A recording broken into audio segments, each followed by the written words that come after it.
Hello everyone, and welcome to this video about Industrial Programmable Logic Controllers, more commonly known as PLC.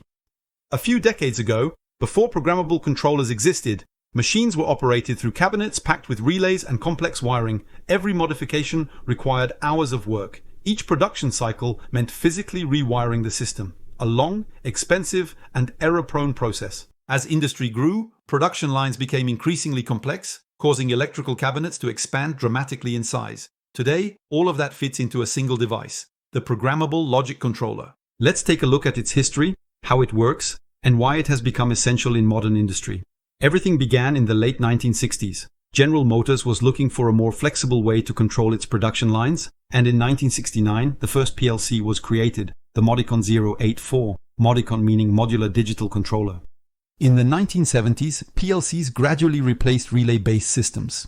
Their main programming language, ladder logic, was designed to resemble electrical diagrams so electricians could easily understand it. In the 1980s and 1990s, with advances in microprocessors, networking and communication protocols such as Modbus and Profibus, PLCs gained power and connectivity.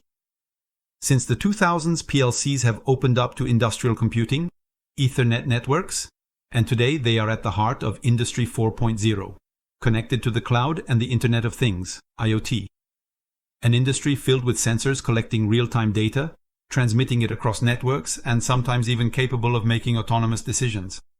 In other words, a more automated industry, but also a productive, safe, and reliable one. So, what exactly is a Programmable Logic Controller? A PLC is a small, rugged computer designed to operate in industrial environments. It receives signals from sensors such as push buttons, temperature sensors, proximity detectors, and more. It processes this information using its processor and compares it with its internal program. Then it sends commands to actuators, motors, cylinders, lamps, heating elements, to make the process move forward.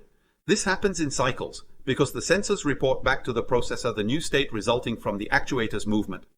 For example, when a motor changes position. The PLC is the brain of the industrial process. In just a few decades, PLCs have revolutionized industry. Why?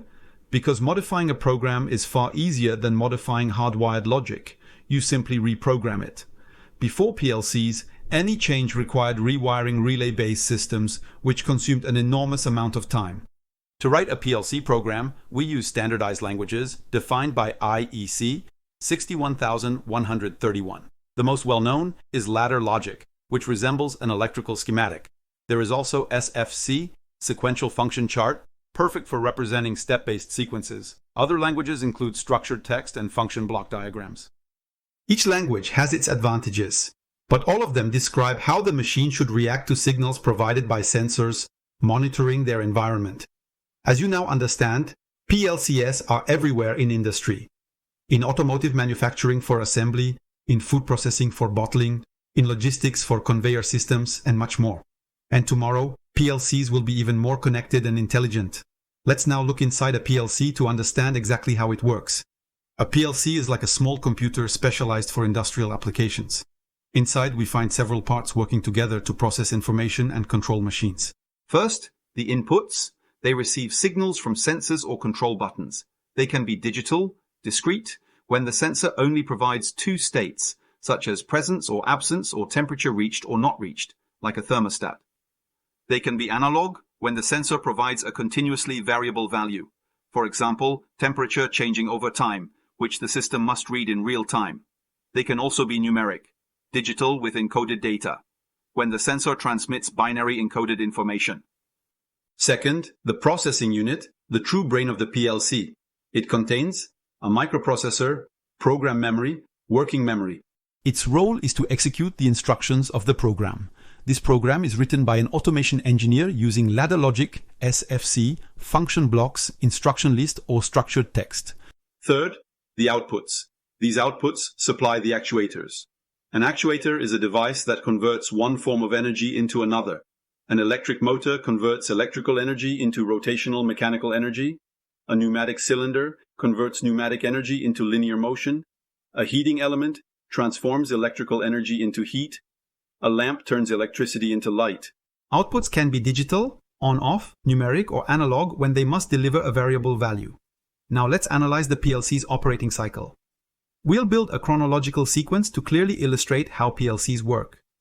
A PLC operates repetitively in cycles lasting only a few milliseconds. First, it reads its inputs to determine, through information from sensors, the state of its actuators and environment.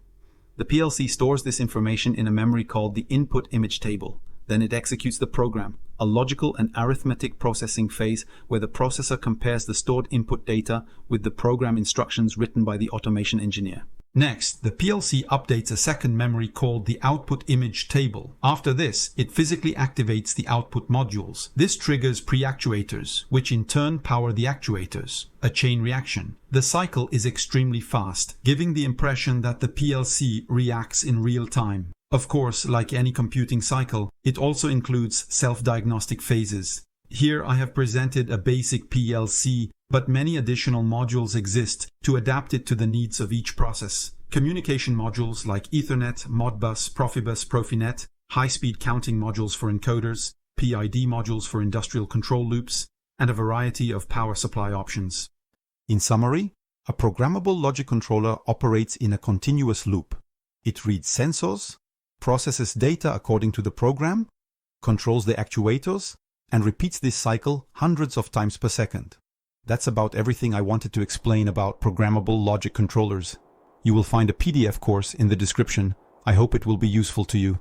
This video is now over. Thank you very much, and see you soon.